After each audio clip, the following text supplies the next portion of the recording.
दोस्तों आपने कभी ना कभी RFID आइडेंटिटी थेफ्ट के बारे में जरूर सुना होगा, नहीं भी सुना तो यार भी प्रैक्टिकली देख लो। ये मेरा एक्सिस का कार्ड है दोस्तों, मेरा डेबिट कार्ड। मैं इसे यहाँ से टच कर रहा हूँ फोन से, देखो मेरा कार्ड का पूरा इन्फॉर्मेशन इसमें सेव हो चुका है और मैं सिक्योरिटी रीजंस की वजह से ऑब्वियसली अपने पूरे कार्ड को हाइड कर रहा हूँ। ठीक है, मैं सिर्फ यही कार्ड नंबर और सिर्फ एक्सपायरी नहीं, और भी बहुत सारी इन्फॉर्मेशन यहाँ आ चुकी है दोस्तों। एक्चुअली जो इनके बीच में जो कंटेक्ट हुआ था उसकी वजह से कुछ इन्फॉर्मेशन शेयर हुई है, जिसकी वजह से मेरे कार्ड की इंटरनल इन्फॉर्मेशन भी इस फोन को मिल चुकी है। तो दोस्तों अब हम इस पूरी इन्फॉर्मेशन को समझते हैं, इसकी फिजिबिलिटी को समझते हैं। हैकर्स कहाँ कहाँ इस इन्फॉर्मेशन को कैसे कैसे यूज कर सकते हैं, क्या क्या हमें लॉस हो सकता है इस इन्फॉर्मेशन से, और कैसे ये फ्रॉड होते हैं। देखो दोस्तों एक ऐसा टॉपिक है, इसको लेके बहुत सारे मिसकंसेप्शंस लोगों के दिमाग में रहते हैं, बहुत सारे क्वेश्चन लोगों के दिमाग में रहते हैं। बहुत सारे लोग सोच रहे होंगे कि वो बंदा बिना पिन क्या करेगा, क्योंकि मैंने आपको पहले बताया होगा कि मैग्नेटिक स्ट्रिप में कभी पिन स्टोर्ड नहीं होता, और चिप में अगर स्टोर्ड होता है तो उसको निकाला नहीं जा सकता। ठीक है, मैंने आपको बताया होगा पहले मैग्नेटिक स्ट्रिप और चिप के बारे में, आप पीछे पेमेंट सीरीज की स्टार्टिंग की वीडियोस देखना। तो दोस्तों बहुत सारे क्वेश्चन आपके दिमाग में आ रहे हैं, कौन से कार्ड वल्नरेबल हैं इससे, कौन से नहीं हैं, हम इससे कैसे बच सकते हैं, ये कितना अफेक्टिव है, क्या क्या डाटा मिलता है, कहाँ कहाँ इस डाटा को किस टाइप से यूज किया जाता है। बहुत सारे लोगों के दिमाग में डायनामिसिटी के कंसेप्ट आ रहे हैं, था कि हर बार जो ट्रांजैक्शन होती है, डाटा जो जनरेट होता है वो एक नया डाटा होता है। यही वीजा और मास्टर कार्ड ने आपने देखा होगा, जब भी आप उनसे पूछोगे RFID के बारे में तो वो यही चीज़ क्लेम करेंगे। बहुत सारी बातें हैं दोस्तों, बहुत सारे क्वेश्चंस, बहुत सारे। फिर यार जो फ्रॉडस्टर हैं उन्हें यूज़ कैसे कर रहे हैं, क्योंकि इसके केसेस आ रहे हैं आजकल, आना शुरू हो गए हैं, यूरोप वगैरह में बहुत ज़्यादा ये सब। तो दोस्तों इस वीडियो में आपको इन सब क्वेश्चंस का आंसर मिल जाएगा।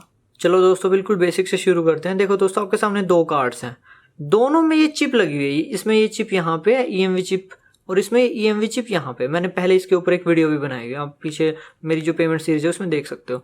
देखो दोस्तों इसमें इस कार्ड में ये वाला सिंबल है, ये जो आपका कंटैक्टलेस पेमेंट्स का सिंबल है, ये RFID को डिनोट कर रहा है। लेकिन इस कार्ड में, पूरे इस कार्ड पे कहीं भी कोई ऐसा सिंबल नहीं है, आगे पीछे कहीं भी, लेकिन इसमें है। और इसमें एक और चीज़, ये वीज़ा का है ना, तो इसमें यहाँ पे पे वेव लिखा हुआ है, आप देख पा रहे होंगे दोस्तों, यहाँ पे पे वेव लिखा हुआ है। अगर मास्टर कार्ड होता तो यहाँ पे पे पास लिखा होता। ठीक है, मतलब देखो ये जो सिंबल है ना, अगर ये सिंबल आपके कार्ड के ऊपर बना हुआ है तो इसका मतलब ये है कि जो आपका कार्ड है वो कंटैक्टलेस पेमेंट्स कर सकता है। ठीक है, मतलब कि आप किसी दुकान पे जाके, अगर वहाँ पे जो मशीन लगी हुई है, जो पॉइंट ऑफ सेल मशीन लगी हुई है, वो कंटैक्टलेस पेमेंट्स को सपोर्ट करती है। आप जस्ट टैप करके पेमेंट कर सकते हो आपके कार्ड से, अगर ये सिंबल बना हुआ है तो।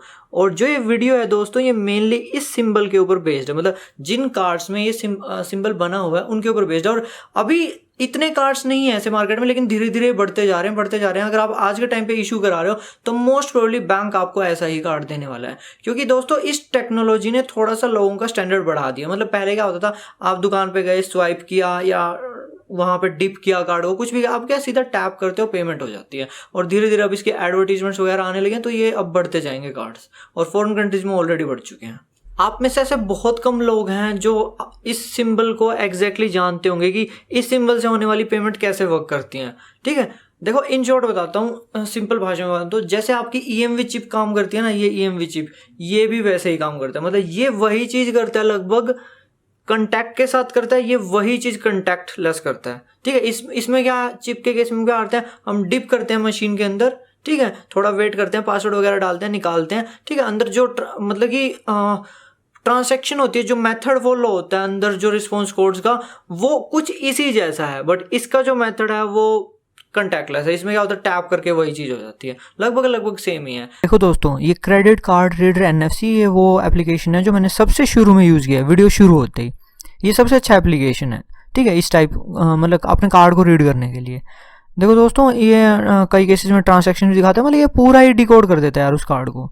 ठीक है, कईयों में ये चीज़ नहीं दिखाएगा, याद रखना, लास्ट टाइम ट्रांसैक्शन कहते हैं इसे। ठीक है दोस्तों, देखो सबसे पहले जब भी आप कोई इस टाइप का एप्लीकेशन डाउनलोड करो ना, तो सबसे पहले उसकी परमिशन चेक कर लो। ठीक है, इसकी परमिशन क्या है, कंट्रोल सी। ये इंटरनेट से कनेक्टिविटी नहीं मांग रहा, ये इंटरनेट के ऊपर कोई डाटा ट्रांसफर नहीं कर रहा, ये एक सेफ एप्लीकेशन है। ठीक है, क्योंकि ये सिर्फ NFC मांग रहा है जो मेरे मोबाइल तक लिमिटेड है, बात खत्म। यानी कि मेरा डाटा बाहर कहीं ट्रांसफर नहीं कर रहा। ठीक है, तो ये चीज़ जरूर चेक कर लेना, दोबारा बता रहा हूँ आपको, परमिशन जरूर चेक कर लेना कोई भी इस टाइप का एप्लीकेशन डाउनलोड करो तो।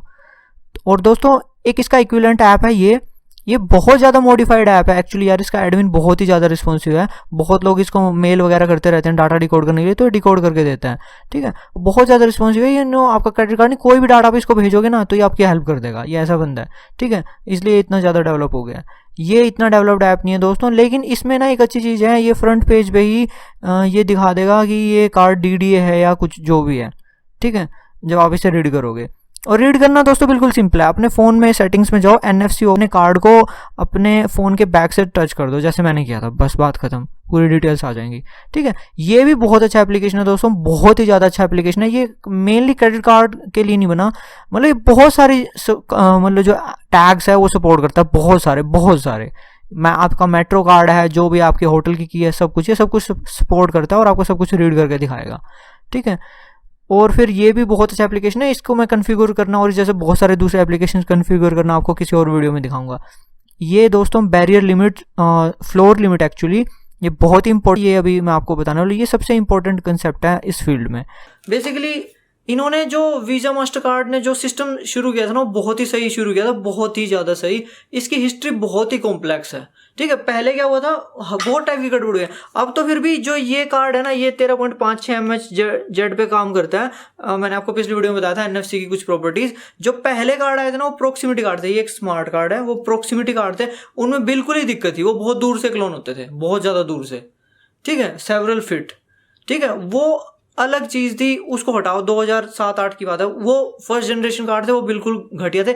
उसके बाद क्या हुआ, स्टैटिक कार्ड्स चले। स्टैटिक कार्ड्स को भी फिर हैकर्स ने बोला कि इनका अगर डाटा निकल गया तो दोबारा यूज हो पाएगा, ठीक है, उनको भी धीरे धीरे हमने कम कर दिया। फिर हम डायनामिक पे आ गए। ये कार्ड मेरा डायनामिक है, इंडिया में लगभग सारे कार्ड डायनामिक है, ठीक है, बाहर उल्टा है थोड़ा, यूरोप वगैरह की साइड।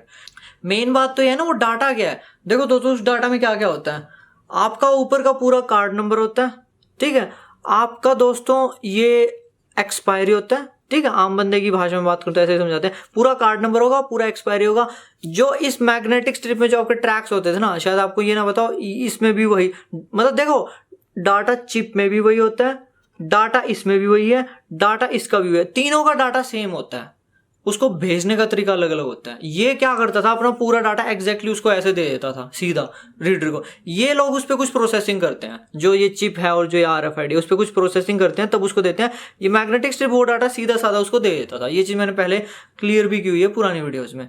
देखो दोस्तों, यानी कि अब डिकोड हमने कर दिया, सब कुछ कर दिया, तो हमें वो डाटा एग्जैक्टली वही डाटा मिलेगा जो मतलब पूरा हमें दोनों ट्रैक्स मिल गए, ठीक है, हमें ऊपर का ये मिल गया कार्ड नंबर और हमें मिल गया एक्सपायरी। एक चीज जो हमें नहीं मिली वो है पीछे का ये CVV, ये वाला CVV, ये CVV जो पीछे लिखा होता है 3 अक्षरों का, ये हमें नहीं मिला। एक और चीज, जो ये हमारी RFID है ना, जो मतलब कंटैक्टलेस पेमेंट्स है हमारे इस कार्ड में, इनकी ना एक प्रॉपर्टी है, इनकी ना एक फ्लोर लिमिट होती है, ठीक है। अभी आपको ये चीज दिखाऊंगा जो सबसे इंपॉर्टेंट प्रॉपर्टी है, फ्लोर लिमिट। मतलब इनकी ना एक लिमिट लगी होती है, हर कंट्री में अपनी अपनी लिमिट है। इंडिया में क्या लिमिट है आपको बताता हूँ।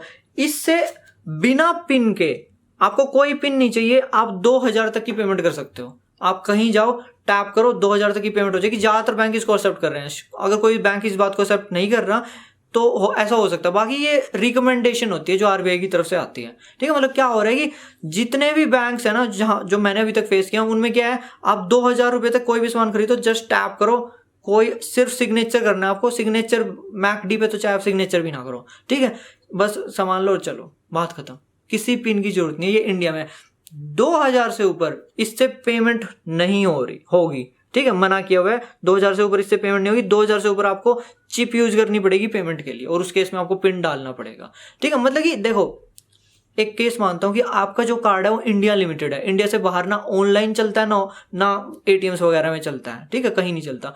तो उस केस में क्या है, वो बंदा क्या कर सकता है, आपके कार्ड को 2000 के लिए यूज कर सकता है। मतलब देखो, उसने क्या किया, आपके कार्ड को टैप किया फोन से, सारा डाटा उसके पास आ गया। वो क्या, उसके पास 2 ऑप्शन है। एक तो ये कि वो एक्सपायरी से और कार्ड नंबर से कहीं पे पे करे, ठीक है। इंडिया में जितने भी पेमेंट गेटवे, आपको पता है मोबाइल पे 1 टाइम पासवर्ड आएगा, ठीक है। CVV इतना जरूरी नहीं है इंडिया में। एक बात मेरी याद रखना, इंडिया में CVV इतना जरूरी नहीं है। CVV आप गलत भी डाल दोगे ना, पेमेंट तभी हो जाएगी, लेकिन मोबाइल पे 1 टाइम पासवर्ड आता है इंडिया में, ठीक है, ज्यादातर गेटवे पे, कुछ रेयर को छोड़ दो। तो क्या होगा, वो बंदा अटक जाएगा, ठीक है, वो कुछ उसके लिए कुछ काम का डाटा नहीं है, वो इंडिया लिमिटेड है। तो ठीक है, अगर इंडिया से बाहर चलता है तो भाई वो तो फिर सीन ही अलग है, उसको हम अलग से डिस्कस करेंगे। और या वो क्या कर सकता है, जो इंटरनल डाटा मिला उसको 2000 रुपए के लिए कहीं पे भी यूज कर सकता है, क्योंकि 2000 तक उसको पिन नहीं चाहिए। ठीक है, मतलब आप 2000 रुपए के क्लियर कट लॉस में हो, वो भी जब आपका कार्ड डायनामिक है। इंडिया के ज्यादातर कार्ड डायनामिक है, इसलिए मैं डायनामिक मान के चल रहा हूं। अब अगर आपका कार्ड इंटरनेशनल है, इंडिया से बाहर चलता है, तो दोस्तों आप थोड़े हाई रिस्क पे हो, क्योंकि इंडिया से बाहर ऐसी बहुत सारी वेबसाइट हैं जहां पे सिर्फ कार्ड नंबर और एक्सपायरी से पेमेंट हो जाएगी। ठीक है, हालांकि उनका अपना एक रिव्यू सिस्टम है, बट फिर भी यार हो जाएगी, आपके साथ फ्रॉड हो सकता है। मतलब अगर उस बंदे को बहुत ज्यादा नॉलेज होगी तो आपके साथ फ्रॉड हो जाएगा। ठीक है, वो आपके साथ फ्रॉड कर सकता है। ठीक है, सीधी सी बात है, और बहुत हाई चार्ज कर सकता है आपके कार्ड को। दूसरी बात यार, इंडिया से बाहर जो लिमिट्स है ना, थोड़ी जो RFID कार्ड्स की, मतलब कंटैक्टलेस पेमेंट की जो लिमिट है वो थोड़ी ज़्यादा है। मतलब कि ज़्यादा तो क्या है, लगा लो आप विकिपीडिया से एक बार लिस्ट चेक कर लेना, हद से हद मार के 10,000 होगी किसी की, हद से हद मार के। ठीक है, मतलब कि कुल मिला के आप इंटरनेशनल है तो आप ज़्यादा लॉस में रहोगे, अगर इंटरनेशनली अनेबल्ड है तो दोस्तों ये रियल लाइफ में फ्रॉड होते कैसे हैं। देखो दोस्तों, मान लो कि मैं मेट्रो स्टेशन में खड़ा हूँ, मेरे पास ये कार्ड है, ठीक है, मेरी पॉकेट में डला हुआ है, कोई आया, उसने फ़ोन के साथ मेरे कार्ड को टैप किया, उसे मेरे कार्ड की सारी इन्फॉर्मेशन मिल गई। ठीक है, आप कहीं एयरपोर्ट पे हो, कहीं भी ऐसे हादसे हो सकते हैं। तो इसी कारण लोग क्या करते हैं, वॉलेट्स आते हैं, जिसकी लिंक मैं डिस्क्रिप्शन में भी दे दूंगा, अभी आपको एक दो दिखा भी दूंगा। ठीक है, वो वॉलेट क्या करते हैं, आपके कार्ड को प्रोटेक्ट करते हैं क्लोन होने से। मतलब अगर आपने अपना कार्ड उस वॉलेट में डाल रखा है ना, और कोई टैप करेगा तो इन्फॉर्मेशन पास नहीं होगी फ़ोन को। अगर आप नॉर्मल वॉलेट यूज़ कर रहे हो ना, जो सिंपल वॉलेट्स होते हैं आपके, उसमें अगर आपने कार्ड डाल रखा है और कोई टैप करता है आगे, तो उसको इन्फॉर्मेशन मिल जाएगी।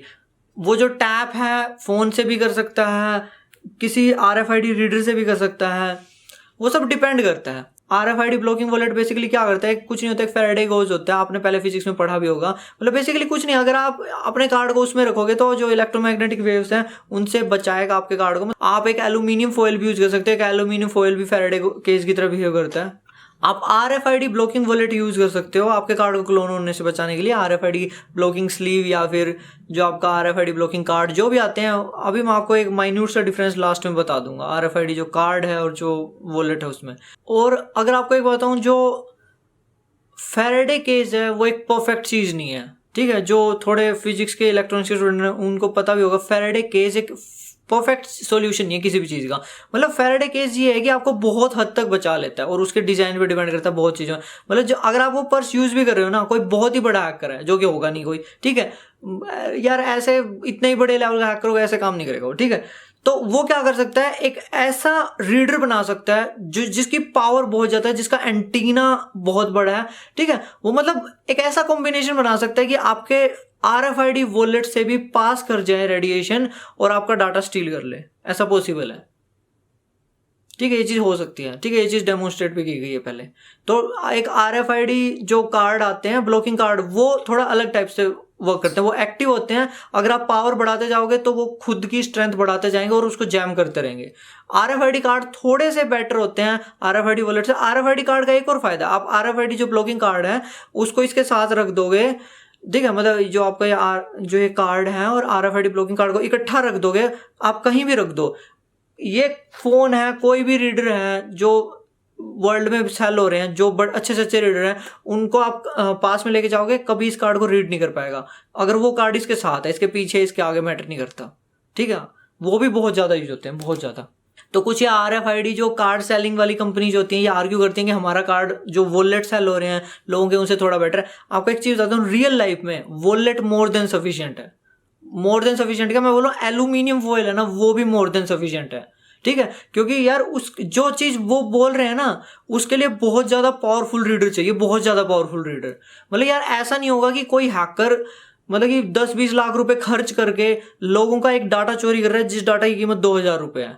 ठीक है, मतलब 2000 का जैसे वो पिज़्ज़ा वीज़ा डोमिनोज वोमिनोज खा सकता है वो, यार ऐसा काम नहीं करने वाला। ठीक है, फिजिबिलिटी बता रहा हूँ आपको दुनिया की। ठीक है, और हाँ, जो अगर मैं एक और चीज़, जो डिस्टेंस चाहिए क्लोन करने के लिए वो बहुत कम। आपने देखा होगा मैंने जस्ट टच करके क्लोन किया था। हालांकि एनएफसी की रेंज 20 सेंटीमीटर है, आपको पता होना चाहिए एनएफसी की रेंज 20 सेंटीमीटर है। तो बहुत ही पावरफुल रीडर अगर बनाए तो थोड़ा और डिस्टेंस बढ़ सकता है। हालांकि हमने बहुत इंपोजिशन किया है, इसका जो अंदर का एंटीना है वो बहुत छोटा है, हमने इसका अंदर का एंटीना बहुत छोटा कर दिया। इसके कुछ स्टैंडर्ड ऐसे बनाए कि वो डिस्टेंस बहुत कम रहे, मतलब फिर भी कुछ हद तक डेफकॉन वगैरह में ये सब चलता रहता है, थोड़ा थोड़ा डिस्टेंस बढ़ा के दिखाते हैं, हमने ये यहाँ से क्लोन कर दिया, हमने वहां से क्लोन कर दिया। यार उनका जो सोर्स होता है ना जिसे क्लोन करते हैं वो बहुत ज्यादा पावरफुल सोर्स होता है। और हाँ, जो प्रोक्सिमिटी कार्ड थे जो आपको नहीं मिलेंगे, दिक्कत ना लो, वो कार्ड काफी दूर से क्लोन होते थे। ठीक है, अब आप लोगों ने कुछ वीडियोस देख ली होंगी डेफकॉन की, वो दूर से क्लोन करके दिखाते हैं। वो 125 किलो हर्ट्ज वाले कार्ड हैं, ये 13.56 मेगाहर्ट्ज वाला कार्ड है जो हम सब यूज करते हैं। ये स्मार्ट कार्ड है, वो प्रोक्सिमिटी कार्ड्स हैं। प्रोक्सिमिटी कार्ड्स काफी दूर से क्लोन हो जाते हैं। ठीक है, ये इतनी दूर से क्लोन नहीं होता। ठीक है, मतलब ओके यार, अब ये इतना इन डेप्थ नहीं जाना चाहता कि मैं अब आप एंटीना के साइज और इन चीजों में मेरे साथ लड़ना शुरू कर दो। ठीक है, जो भी है, मतलब रियलिस्टिक लाइफ में भाई कहीं भी चले जाना, ये मैक्स टू मैक्स जो आपको अच्छे से अच्छे रीडर भी ले आओगे ना, वो इसको इतना डिस्टेंस से ही रीड करने वाले हैं। ठीक है, मैं ये नहीं मानता वो हैकर हैं जो हद से ज्यादा पैसा इन्वेस्ट करने वाले हैं एक टेक्नोलॉजी पे। ठीक है, वो भी जिसका डाटा उनके लिए इतना ज्यादा यूजफुल नहीं है। ठीक है, क्योंकि इसमें मेन चीज सीवीवी इसमें नहीं थी। ठीक है, जो कार्ड डायनेमिक है, जो अगर कार्ड डायनेमिक है तो हर बार नया डाटा मिल रहा है। इंडिया जैसे कंट्रीज में लिमिट 2000 है, क्या करेंगे यार वो। ठीक है, ऊपर से है इतने कम लोगों के पास। अब एक बात हो, मान लो मैं एक फ्रॉडस्टर हूं, मैं मेट्रो स्टेशन में चला गया, मैं 100 लोगों की पॉकेट टैप कर रहा हूं, 100 लोगों की, तब जाके मुझे एक इन्फॉर्मेशन मिल रही है, एक या दो, उस चीज का क्या फायदा है। तो यार फिजिबिलिटी नहीं है इस चीज की। हालांकि धीरे धीरे बढ़ रही है फिजिबिलिटी, और बढ़ेगी क्योंकि लोगों के पास बैंक ये कार्ड इश्यू करने लगे हैं अब लोगों को। ठीक है, अब आज के टाइम में नया कार्ड इश्यू कराओगे तो मोस्ट प्रोबेबली वो RFID वाला ही होगा। तो दोस्तों आप सीधा सा गूगल पे लिख देना RFID ब्लॉकिंग वॉलेट, आपको बहुत कुछ मिल जाएगा। मैं यूजुअली अमेजोन से लेता हूँ। देखो दोस्तों, मैंने जो लिया था वो ये वाला था, क्योंकि मैंने देखो अमेजोन पे बहुत सारे डिजाइन देखे थे, बहुत सारे, बहुत अलग अलग। ठीक है, और ये इनमें से ज़्यादातर मैं रियल लाइफ में भी पहले देख चुका हूँ, तो मेरे को और कोई इतना अच्छा नहीं लगा था, तो इसलिए मैंने जो लिया था वो ये वाला है दोस्तों। मैं इसका लिंक डिस्क्रिप्शन में अटैच कर दूँगा अगर आप लेना चाहते हैं तो। और एक जो बहुत ज़्यादा सेल होता है इंडिया से बाहर, वो ये वाला है। इंडिया में शायद ये इतना नहीं है, इंडिया में पता नहीं, शायद ही कोई कंपनी से सेल कर रही होगी। ठीक है, इंडिया से बाहर ये सबसे ज़्यादा सेल होता है। ठीक है, एक्चुअली ये कंपनी, हाँ, आर्मर कार्ड बहुत ज़्यादा। ठीक है, ये वो कार्ड है, मतलब ब्लॉकिंग कार्ड है। इसकी टेक्नोलॉजी थोड़ी इस वॉलेट से अलग है। बल्कि यार अगर रियलिस्टिक लाइफ में बताऊँ ना, एक एल्यूमिनियम फॉयल भी मैंने आपको बोला बहुत ज़्यादा है, मतलब सफिशियंट है, मोर देन सफिशियंट है एल्यूमिनियम फॉयल भी। ठीक है, बट फिर भी यार ये लोग वही है ना, उनके लिए है जो मतलब ये मानते हैं कि बड़े लेवल के हैकर्स बाहर घूमते रहते हैं लोगों का कार्ड स्टील करने के लिए, उन लोगों के लिए सही है ये। ठीक है, आप अगर आपको ज़्यादा डर है, ये कुछ हद तक इस वॉलेट से थोड़ा सा बेटर है। ठीक है, वो आप देख सकते हो, और मैं आपको फिर भी यही रिकमेंड करूंगा, ये मोर देन सफिशिएंट है, मोर देन सफिशिएंट। एक और चीज, जितने भी ये पर्स वगैरह बेचने वाले लोग हैं ना, ये आपको कभी भी फ्लोर लिमिट के बारे में नहीं बताएंगे। मैंने ये चीज हर जगह नोट किया। और देखो होता क्या है, इन लोगों के सबसे ज्यादा ब्लॉग्स हैं, न्यूज पे भी इनके सबसे ज्यादा पोस्ट होंगे। कोई भी न्यूज चैनल की लिंक खोलोगे इन्हीं के पोस्ट होंगे। ये इतना डरा देते हैं लोगों को, इतना डरा देते हैं। डाटा इनको ढंग से ये भी नहीं बताता वो डाटा है क्या, ना कभी किसी को फ्लोर लिमिट बताएंगे, जो सबसे इंपॉर्टेंट कंसेप्ट है इसमें। ठीक है, और उसके बाद होगा क्या, जो दूसरे लोग हैं ना वो भी इन्हीं चीजों को फॉलो करते हैं, इनको फॉलो करके और आर्टिकल्स बना देते हैं। तो ये ऐसे ही चलता रहता है। फ्लोर लिमिट बहुत जरूरी है। ठीक है, अब विकिपीडिया से ही आप चेक कर सकते हैं यार, और नहीं तो। ठीक है, और हाँ, क्योंकि इंडिया में फ्लोर लिमिट बहुत कम है, 2000 रुपये है, तो इंडिया में बहुत हद तक सेफ्टी, और इंडिया में सारे कार्ड्स भी डायनेमिक हैं। ठीक है, मतलब लगभग सारे। और अब आगे जितने कार्ड आएंगे वो लगभग आएंगे भी डायनेमिक। हालांकि डायनेमिक कार्ड बैंक को थोड़ा सा ज़्यादा महंगा मिलता है, उसमें क्रिप्टोग्राफिक कीज लगानी पड़ती है एक्स्ट्रा कार्ड में, बट जो भी है वो है बेटर सिक्योरिटी वाइज। मतलब कि इन शॉर्ट अगर आम बंदे की मैं बात करूँ ना, आपके ऊपर है भाई, आपको वो वॉलेट लेना है नहीं लेना। ठीक है, उसकी फिजिबिलिटी बहुत कम है, मैं जहाँ तक मैं मानता हूँ फिजिबिलिटी बहुत कम है, बट एक अंदर की सेटिस्फेक्शन मिलती है बंदे को बहुत ज़्यादा, बहुत ज़्यादा। ठीक है, और टाइम के साथ इस चीज़ की फिजिबिलिटी बढ़ेगी, ये भी बता रहा हूँ। ठीक है, मतलब धीरे धीरे जैसे जैसे बैंक और ज़्यादा कार्ड इशू करते जाएंगे तो ये इस टाइप का फ्रॉड बढ़ेगा, क्योंकि ये चीज़ यूरोप में ज़्यादा है। हालांकि यूरोप में पता क्या होता है, ये RFID कार्ड बहुत जल्दी आ गए थे, बहुत जल्दी। ठीक है, जब ये टेक्नोलॉजी नहीं आई थी यूरोप और USA में, तो वहाँ पे उस टाइम क्या होता था, स्टैटिक का ज़्यादा क्रेज था, तो स्टैटिक फैल गए थे। इंडिया में ये टेक्नोलॉजी लेट आई है। ठीक है, तो डायनामिक ही ज़्यादा चल रहा है। स्टैटिक रेयर किसी बैंक ने इशू किया होगा, इशू तो किए होंगे यार, ऐसी बात नहीं। ठीक है, चलो जो भी यार, वो बीन्स वगैरह, लीव ऑल दैट शिट। अब दोस्तों करते हैं मेन बात, अंदर की बात। देखो हमें मेन फोकस करना है डीडीए पे, जो डायनेमिक कार्ड्स होते हैं, डायनेमिक डाटा ऑथेंटिकेशन। और ये चीज़ याद रखना, स्टैटिक को इंडिया जैसे कंट्रीज में सोचना ही मत, छोड़ो। और यही ज़्यादा इंपॉर्टेंट है। अब यार ये होता क्या है, सब लोग इसमें कंफ्यूज रहते हैं कि एग्जैक्टली वर्क कैसे करता है। देखो दोस्तों होता क्या है, मैग्नेटिक स्ट्रिप का डाटा, इसमें इसका डाटा, सबका डाटा सेम है। मैंने ये चीज़ आपको बहुत बार बताई, बहुत बार, ठीक है। अब होता क्या है, जो ट्रैक 1 और ट्रैक 2 में आपको पता है, उनमें से किसी एक ट्रैक में CVV1 होगा। यूजुअली ट्रैक 2 में, बैंक्स का जो स्टैंडर्ड है, ट्रैक 2 में CVV1 है, ठीक है, CVV1, ठीक है। जब मैं स्टैटिक पेमेंट करता था, मतलब कि मैं जब स्वाइप पेमेंट करता था, ठीक है, हर बारी वो वही डाटा सेम दिया जाता था। अब क्या हो रहा है, देखो CVV1 है ना, रीडर से एक रैंडम कोड मांगा जाएगा। एक्चुअली पहले जब इंटरेक्शन होगी ना, जैसे ये कार्ड है, ये रीडर है, ये एक चीज चेक करेगा कि ये रैंडम कोड जनरेट करने की पावर रखते हैं नहीं। इस रीडर के ना कुछ स्टैंडर्ड होने चाहिए जो सेट किए गए हैं, वो स्टैंडर्ड इसको फॉलो करने चाहिए, ठीक है। वो स्टैंडर्ड ये फॉलो कर रहे हैं मान लो सारे, तो उस केस में क्या होगा, इसको एक रैंडम कोड देगा, वो कोड हमेशा रैंडम होगा। उस रैंडम कोड के ऊपर वर्क किया जाएगा, उस रैंडम कोड के साथ CV1 के ऊपर वर्क किया जाएगा। CV1 मतलब बेसिकली रैंडम हो जाएगा। मतलब हर बार जो ये उसको डाटा देगा ना, डाटा पूरा एनक्रिप्टेड है, लेकिन उसमें एक गजब चीज ये है कि जो CVV1 है ना, वो रैंडम है। मतलब बाकी सारा डाटा वही है जो मैग्नेटिक स्ट्रिप देती थी, लेकिन CVV1 बिल्कुल रैंडम है, बिल्कुल रैंडम, ठीक है। हर बारी मैं इसे टैप करूंगा, एक डाटा दिया जाएगा एनकोडेड, उसको मैं डिकोड भी कर दूंगा ना। चलो मैंने उसको डिकोड कर दिया, ये भाई मैंने पूरे स्टैंडर्ड फॉलो किए, पूरा स्टडी किया ढंग से कि ये वर्क कैसे करता है, या आगे प्रोसेसर को कैसे भेजता है डाटा, पूरा हर चीज की स्टडी की, भाई उसको डिकोड कर दिया। उसके बाद भी जो CVV1 था ना, वो रैंडम मिलेगा मुझे, हर बार एक नया CVV1 मिलेगा। और क्योंकि हर बार मुझे एक नया CVV1 मिल रहा है, तो जो डाटा था ना, वो एक बार यूज हो पाएगा। देखो वो एक्चुअल पेमेंट कैसे होगी, मेरे पास एक डाटा था, उसमें एक पार्टिकुलर CVV1 है जो कि रैंडम है। मैंने वो पूरा डाटा ना बैंक को भेज दिया, बैंक को ये पता चल जाएगा हाँ ये मेरा डाटा है, मेरी एक की से ये डाटा साइन हुआ है, जो इस कार्ड ने साइन किया है, ठीक है। तो बैंक को पता चल जाएगा, वो डाटा दोबारा बैंक के पास आ गया ना, बैंक कैंसिल कर देगा। डायनामिक का यही फायदा है, बैंक उसे एक्सेप्ट नहीं करेगा। स्टैटिक में क्या है, बार बार वही डाटा आता रहे, बैंक उसे एक्सेप्ट करता रहेगा। डायनामिक में क्या होगा, एक बार जो डाटा बैंक के पास आया ना, वो बैंक देख लेगा हाँ ये डाटा मेरे पास आ गया, ये मेरे कार्ड ने साइन किया डाटा, हाँ मेरे कार्ड का साइन डाटा है, मेरे ही कार्ड से मतलब ये पेमेंट आई है, एक्सेप्ट कर लेगा। दोबारा वो डाटा आएगा तो रिजेक्ट कर देगा। मतलब कि बेसिकली कुछ नहीं है, CVV1 को रेंडमाइज किया गया है और कुछ नहीं है। CVV1 हर बार रेंडम दिया गया है इसे। देखो दोस्तों आजकल बहुत सारे एप्लीकेशंस आ रहे हैं मोबाइल फोन्स वगैरह को लेकर, ठीक है।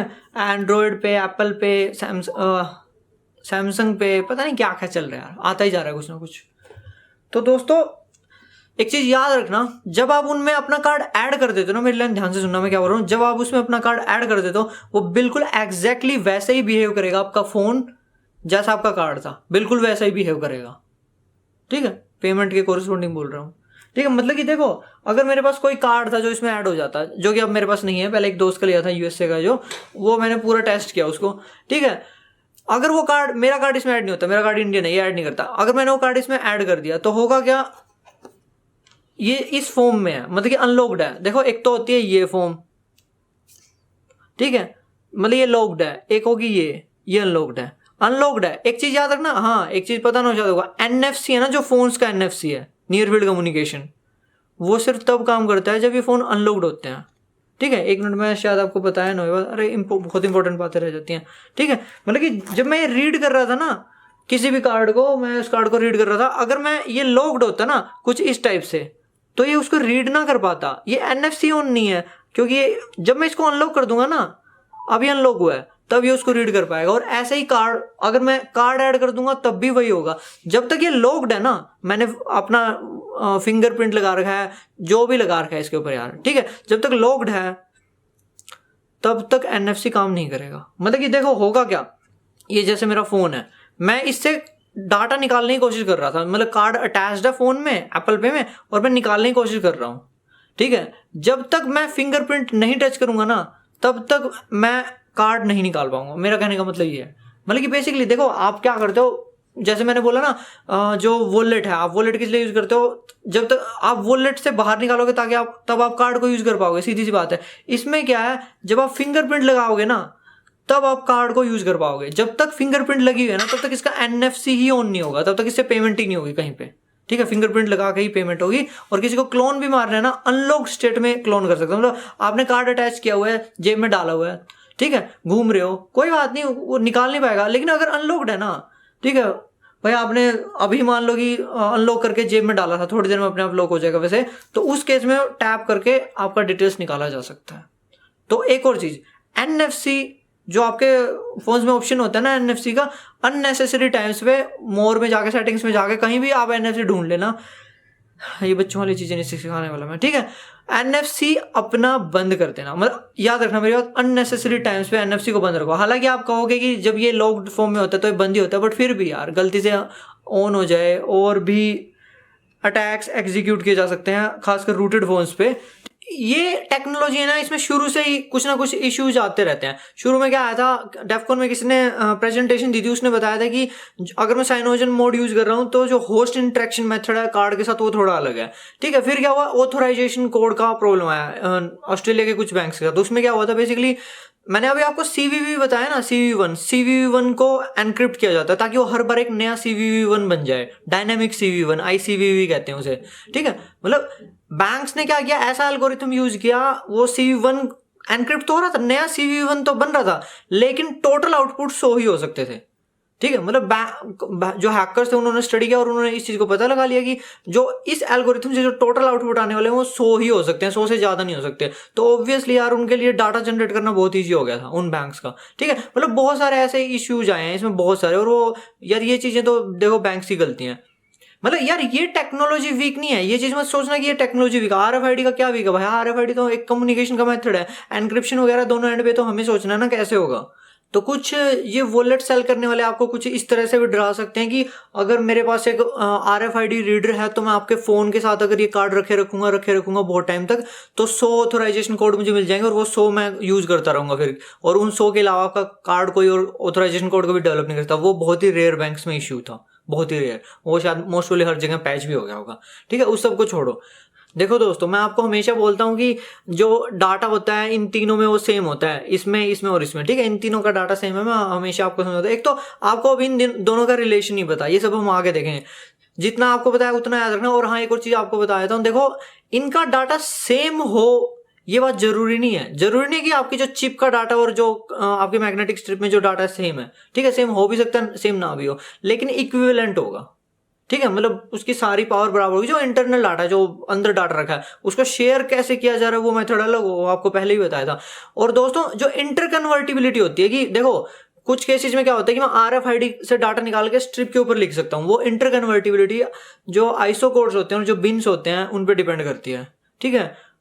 अभी शायद आप लोगों को इन सब का ना पता होगा, नहीं भी पता, चलो छोड़ो यार। मतलब कि जरूरी नहीं है कि हर केस में ऐसा होगी RFID से जो डाटा निकला वो मैग्नेटिक स्ट्रिप के ऊपर लिखा जा सके, ऐसा नहीं है यार, ठीक है। ऐसा कुछ नहीं है, ठीक है। ये सोचो हर केस में, और ये चीज हो भी सकती है, इट डिपेंड्स नाउ, ठीक है। बट वही है, उस पर वो अगर राइट किया जाएगा तो वो पिन मांगेगा, ठीक है। मतलब कि अगर RFID से निकाल के इस पे लिख भी दोगे तब भी तो वो पिन मांगेगा। मतलब कंटेक्टफुल पेमेंट होगी ना इंडिया में, वो पिन मांगेगी, ठीक है। और यार बहुत सारी चीजें, अब छोड़ो, इतना इन डेप्थ मत जाओ अभी, वरना और ज्यादा पजल हो जाओगे, ठीक है। प्रोसेसर का जो बैकग्राउंड वर्किंग है और बहुत सारी चीजें हम किसी और वीडियो में समझेंगे। और एक और चीज मैंने आपको बहुत इंपॉर्टेंट चीज नहीं बताई, माईफेयर। यार जैसे मतलब कि जब हम सर्च इंजन की बात करते हैं ना तो गूगल का नाम लेते हैं, जब हम RFID में होते हैं, टैग्स की बात करते हैं तो हम माईफेयर का नाम लेते हैं। माईफेयर पे तो एक अलग से मैं वीडियो बनाऊंगा, बहुत ही बड़ा, अपने आप में बहुत बड़ा टॉपिक हो जाएगा। अभी के लिए एक चीज याद रखना यार, देखो मैं आपको एक एप्लीकेशन बताता हूँ, ये मैंने अभी आपको दिखाया भी था, ठीक है। जो इसका नाम है, देखो जो ये आइकन बना हुआ है, स्मार्ट कार्ड टूल किट है ये, ठीक है। ये वाला जो मैंने आपको पहले भी दिखाया था, ठीक है। देख लेना एक बार वीडियो को पीछे करके, मैंने आपको पहले भी दिखाया था। आप ना किसी भी कार्ड को इससे टच कर दो, चाहे मेट्रो कार्ड है चाहे जो भी है, ठीक है। ये रीड करके इसकी पूरी प्रॉपर्टीज आपको दिखा देगा। अगर ये क्लासिक है ना तो आप इसको एडिट भी कर पाओगे, आप इसको रीराइट भी कर पाओगे, आप बहुत कुछ कर पाओगे, बहुत कुछ यार। क्लासिक के ऊपर इतनी लिमिटेशंस नहीं होती, ठीक है। लेकिन अगर ये जैसे डेस्फेयर EV1 है, डेस्फेयर EV2 है, या फिर माईफेयर प्लस है, जो भी है, ठीक है, उस केस में हार्डनेस बढ़ती जाएगी, आपको पता नहीं क्या क्या करना पड़ सकता है, और हो सकता है इम्पॉसिबल टू क्लोन हो जाए, इम्पॉसिबल टू रीराइट हो जाए। मतलब कि याद रखना, आप अगर ये टूल किट यूज करते हो, अगर क्लासिक है ना तो बिल्कुल ही रद्दी टैग है, उसको कोई भी क्लोन कर सकता है। ज़्यादातर आप ऑफिस वगैरह अगर कंपनी वगैरह में काम करते हो तो देखना वहाँ के जो कार्ड्स होंगे वो क्लासिक होंगे, उन्हें कोई भी क्लोन कर सकता है। ठीक है, अगर आप उस टाइप का कोई कार्ड यूज कर रहे हो, मैं इसलिए बता रहा हूँ बात, तो उसके लिए आपको RFID पास रखना चाहिए, वरना कोई भी जस्ट एक टैप में आपका कार्ड क्लोन करके उसका डुप्लीकेट बना लेगा। और हाँ, हालांकि आपको कोरा वगैरह पे ज़्यादातर आंसर्स कुछ ऐसे मिलेंगे कि ये क्लासिकल टैग है, जो दिल्ली मेट्रो का कार्ड है या जो भी मेट्रो का कार्ड है, बट ये क्लासिकल टैग्स नहीं है, पहले ही आपको बता रहा हूँ। अरे ये देखो, हम इस पे आगे आएंगे, आपको शायद डेस्फायर कार्ड्स का ना पता हो, EV1 EV2 का ना पता हो, तो ये चीज़ हम आगे डिस्कस करें, बट ये क्लासिकल टैग नहीं है। अभी ये बात मेरी याद रखना, अगर कोई आंसर ऐसा दे भी रहे तो उसको बोलो भाई क्लासिकल नहीं है, खुद रीड करके देख ले। जो SD है ना, स्टैटिक डाटा ऑथेंटिकेशन, अगर आपको नहीं समझ में आया ना, एक बार मेरी सर्टिफिकेट वाली वीडियो देखना। अगर आप कहीं से भी SDA पढ़ोगे ना, वो सर्टिफिकेट वाली वीडियो और SDA बिल्कुल मैच करेंगे, बिल्कुल मैच। अरे वो वही कंसेप्ट है एग्जैक्टली। ठीक है, जो DDA है वो थोड़ा अलग है, DDA में एक रैंडम कोड मांगा जाता है टर्मिनल से, बस ये स्टेप एक्स्ट्रा होता है, उसके बाद ऑटोमेटिकली स्टेप बढ़ते जाते हैं। ठीक है, बाकी SDA और DDA लगभग एक ही जैसे हैं। ठीक है, बस वो एक टर्मिनल से एक्स्ट्रा जो रैंडम कोड मांगा जाता है वो एक नया कंसेप्ट आता है। ठीक है, और क्रिप्टो देखो, जिसको ढंग से पता है ना क्रिप्टोग्राम का, SDA का, DDA का, एक बार नीचे कमेंट कर दो ताकि मेरे को भी पता चल जाए कि किसको कितना पता है। ठीक है, तो उस हिसाब से मैं अपनी अगली वीडियो सोचूं, क्योंकि मैं इन टॉपिक्स पे एक बहुत ही डीप वीडियो बनाने की सोच रहा था, क्योंकि ये वो टॉपिक्स हैं जो कुछ बड़े कंसेप्ट्स में बार बार रिपीट होते रहते हैं। और दोस्तों, अगर आप US से या बाहर की बहुत सारी कंट्रीज में हो गए, तो उन कंट्री से बिलोंग करते हैं, तो आपको पता होगा कि आपके जो लाइसेंस वगैरह हैं और जो ID प्रूफ्स वगैरह उन सब पे RFID लगने लगा है। तो ऐसे में यार आपको इन चीज़ों के बारे में पता होना चाहिए ढंग से। ठीक है, बेटर रहेगा। ठीक है, और धीरे धीरे इंडिया में भी हो सकता है, ऑब्वियसली यार, जब बाहर जो चीज़ फॉलो होने लग जाती है इंडिया में वो आ ही जाती है। तो दोस्तों, ये वीडियो देखने के लिए धन्यवाद, आपका दिन अच्छा रहे।